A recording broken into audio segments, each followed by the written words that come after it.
you. Thank you, Mr. Toastmaster, fellow Toastmasters. And I wish we had some guests. At least we do have a guest this morning. Nothing is as American as motherhood and apple pie. Today, I will share with you a story about how apples and apple pies became a hallmark of American culture.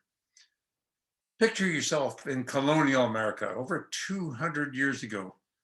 Apples were as good as cash, kind of a Bitcoin of the 1700s and the 1800s. They were popular because they were versatile, not only as a food item, but as a bargaining commodity.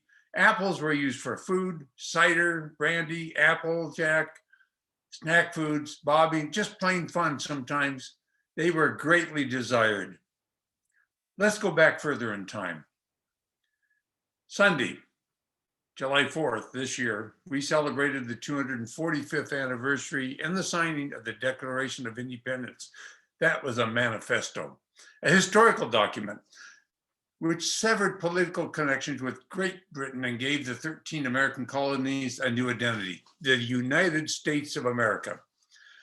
Although the colonies formally declared their independence on July 2nd, it was not until July 4th that the Continental Congress approved the final text of the Declaration after jointly making some 86 changes in the draft that was composed by Thomas Jefferson and 4 colleagues and the 13 colonies.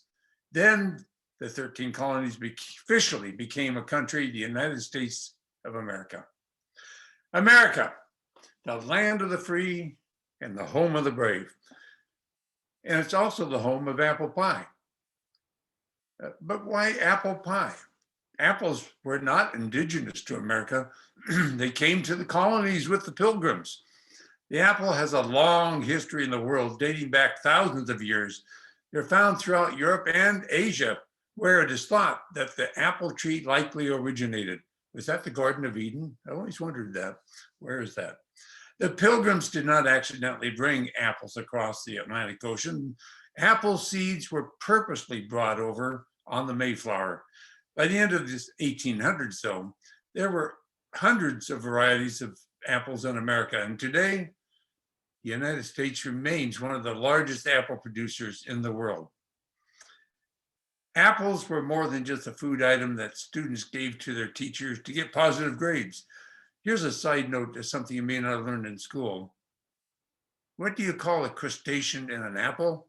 Well, that's a crab apple. Through the 17th and 18th century, apples were plentiful after years of planting seeds, but very early in American history, there were no apple trees. There were no apple pies, excuse me. Pies were introduced by the Pilgrims in the 1600s, but the pie crust was basically airtight container to hold the fowl, the venison, the beef.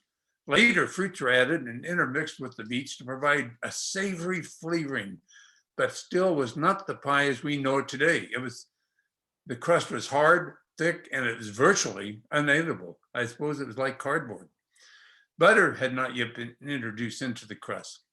Contrary to popular belief, the first Thanksgiving in 1621 had no pies.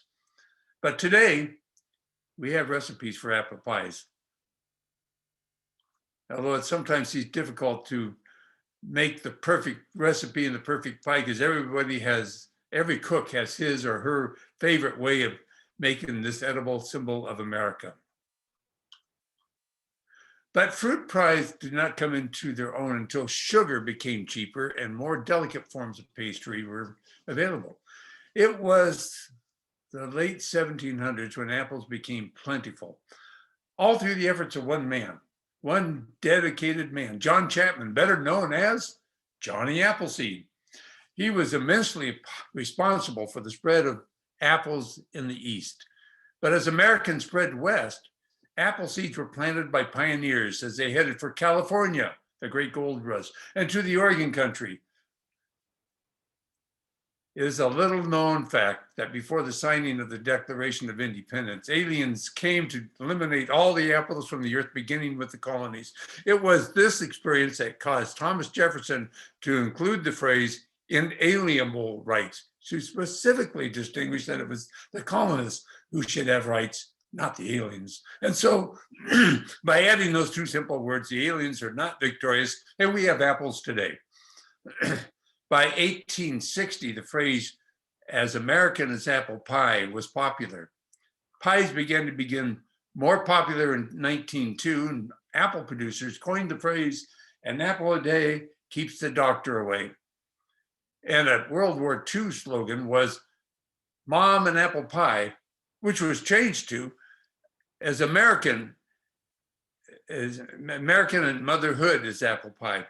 Today, apple pie reflects the agricultural diversity of this country, from Maine's official dessert of blueberry pie to Florida's key lime pie. And it all began with apple seeds from the Mayflower. America is the land of the free and the home of the brave.